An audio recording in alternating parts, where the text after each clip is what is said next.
Tip slipped away from the girls and followed swiftly after the soldier with the green whiskers. The invading army entered the city more slowly, for they stopped to dig emeralds out of the walls and paving stones with the points of their knitting needles. So the soldier and the boy reached the palace before the news had spread that the city was conquered.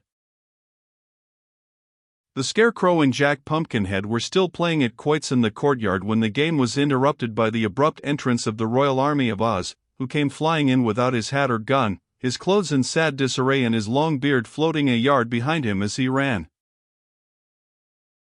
"Tally one for me," said the Scarecrow, calmly. "What's wrong, my man?" he added, addressing the soldier. "Oh! Your Majesty, Your Majesty! The city is conquered," gasped the royal army, who was all out of breath. "This is quite sudden," said the Scarecrow. "But please go and bar all the doors and windows of the palace, while I show this Pumpkinhead how to throw a quoit." The soldier hastened to do this, while Tip, who had arrived at his heels, remained in the courtyard to look at the Scarecrow with wondering eyes. His Majesty continued to throw the quoits as coolly as if no danger threatened his throne, but the Pumpkinhead, having caught sight of Tip, ambled toward the boy as fast as his wooden legs would go. "Good afternoon, noble parent," he cried, delightedly. "I'm glad to see you are here. That terrible sawhorse ran away with me." "I suspected it," said Tip. "Did you get hurt? Are you cracked at all?" "No, I arrived safely," answered Jack, "and His Majesty has been very kind indeed to me." At this moment the soldier with the green whiskers returned, and the Scarecrow asked, "By the way, who has conquered me?"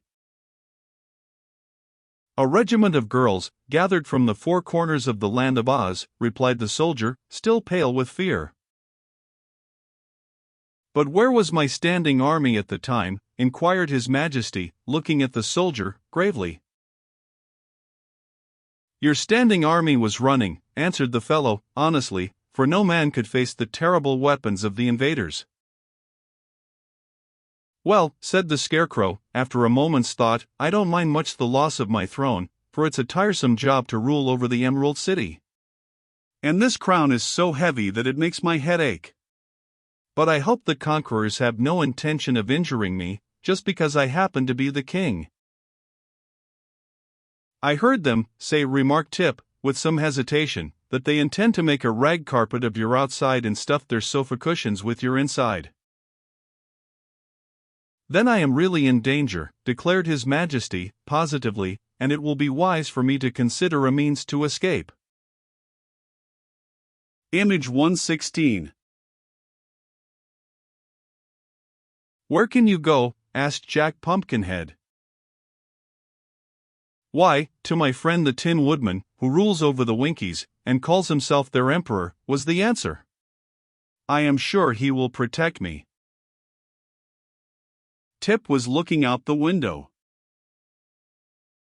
"The palace is surrounded by the enemy," said he. "It is too late to escape. They would soon tear you to pieces." The Scarecrow sighed. "In an emergency," he announced, "it is always a good thing to pause and reflect. Please excuse me while I pause and reflect." "But we also are in danger," said the Pumpkinhead, anxiously. "If any of these girls understand cooking, my end is not far off." "Nonsense," exclaimed the Scarecrow. "They're too busy to cook, even if they know how." "But should I remain here a prisoner for any length of time," protested Jack, "I'm liable to spoil." "Ah!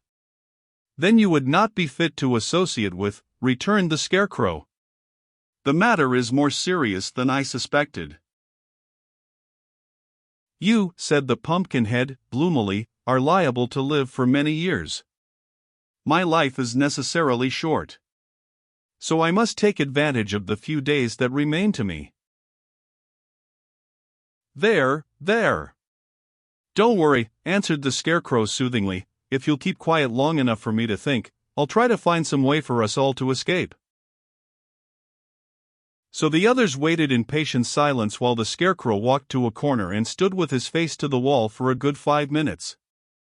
At the end of that time he faced them with a more cheerful expression upon his painted face. "Where is the sawhorse you rode here?" he asked the Pumpkinhead.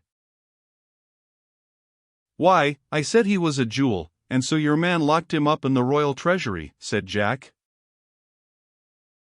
"It was the only place I could think of, your Majesty," added the soldier, fearing he had made a blunder. "It pleases me very much," said the Scarecrow. "Has the animal been fed?"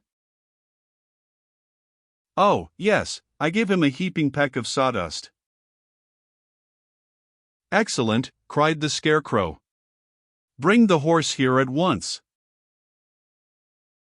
The soldier hastened away, and presently they heard the clattering of the horse's wooden legs upon the pavement as he was led into the courtyard.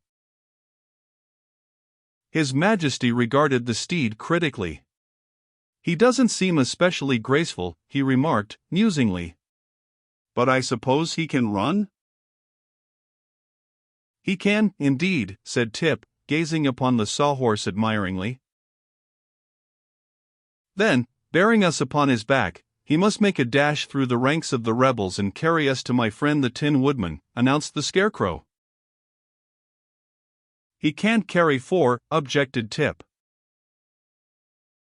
"No, but he may be induced to carry 3, said His Majesty.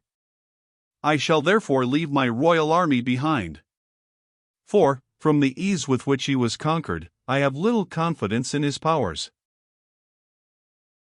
"Still, he can run," declared Tip, laughing.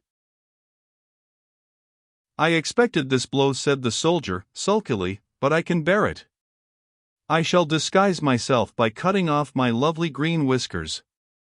And, after all, it is no more dangerous to face those reckless girls than to ride this fiery, untamed wooden horse." "Perhaps you are right," observed His Majesty. "But, for my part, not being a soldier, I am fond of danger. Now, my boy, you must mount first. And please sit as close to the horse's neck as possible." Tip climbed quickly to his place, and the soldier and the Scarecrow managed to hoist the Pumpkinhead to a seat just behind him. There remained so little space for the king that he was liable to fall off as soon as the horse started. "Fetch a clothesline," said the king to his army, "and tie us all together. Then if one falls off we will all fall off." And while the soldier was gone for the clothesline, His Majesty continued, "It is well for me to be careful, for my very existence is in danger." "I have to be as careful as you do," said Jack. "Not exactly," replied the Scarecrow. "For if anything happened to me, that would be the end of me. But if anything happened to you, they could use you for seed." The soldier now returned with a long line and tied all 3 firmly together, also lashing them to the body of the sawhorse, so there seemed little danger of their tumbling off. "Now throw open the gates," commanded the Scarecrow, "and we will make a dash to liberty or to death." Image 121. The courtyard in which they were standing was located in the center of the great palace, which surrounded it on all sides. But in one place a passage led to an outer gateway, which the soldier had barred by order of his sovereign. It was through this gateway His Majesty proposed to escape, and the royal army now led the sawhorse along the passage and unbarred the gate, which swung backward with a loud crash. "Now," said Tip to the horse, "you must save us all. Run as fast as you can for the gate of the city, and don't let anything stop you." "All right," answered the sawhorse, gruffly, and dashed away so suddenly that Tip had to gasp for breath and hold firmly to the post he had driven into the creature's neck. Several of the girls, who stood outside guarding the palace, were knocked over by the sawhorse's mad rush. Others ran screaming out of the way, and only one or two jabbed their knitting needles frantically at the escaping prisoners.